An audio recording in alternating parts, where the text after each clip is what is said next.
Hey everybody, welcome back. Glad to have you here. Good morning. If you're new here, I'm Gary Mullins, and we mostly talk about real retirement stuff around here, not the magazine version with the couples on sailboats. Today I want to get into something that caught me off guard. My name is Gary. I'm 71 years old. We've been retired for 4 years on Social Security and not much else. Our mortgage was paid off, which was lucky. Any financial planner would have told us we were out of our minds. But what I didn't see coming was the silence, the quiet. Things just disappear. And that turned out to be the bigger problem for me, honestly. You wake up on a Monday and realize there's nowhere you have to be. People aren't expecting you to bid a job or manage a crew. And that feels weird.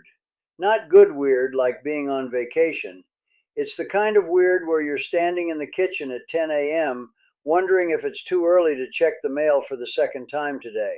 I'm not going to give you some 5-step system about finding your passion. I don't even like that word. I'm just going to tell you what happened to us and what I figured out while I was sitting on the porch staring at the lawn. I'll tell you when it hit me.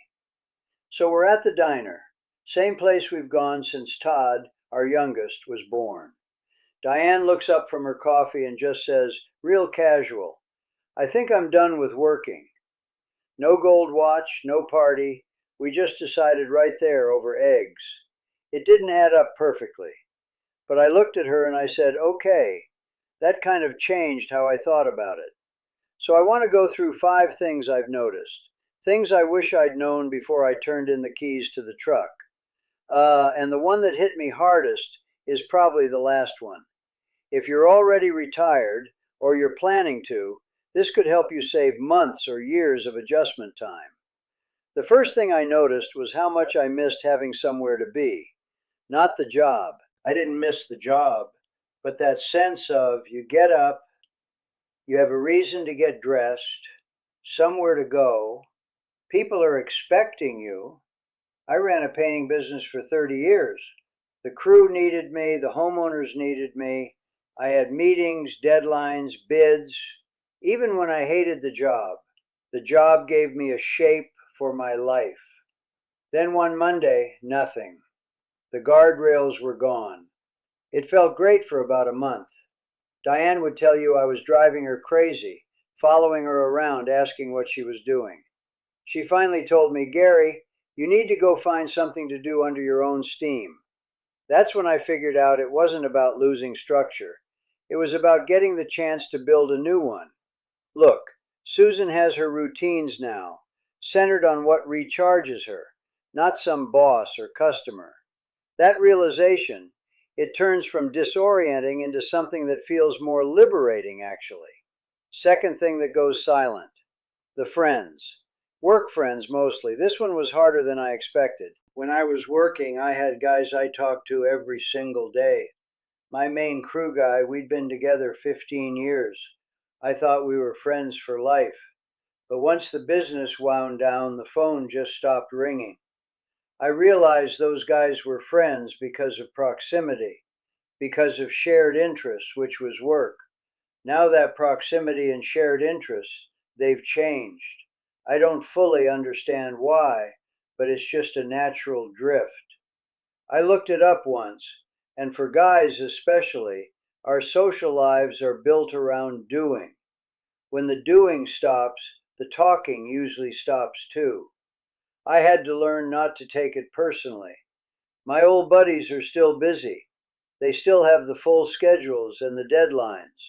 I'm the one with the free time. If I want to see them, I have to be the one to make the effort.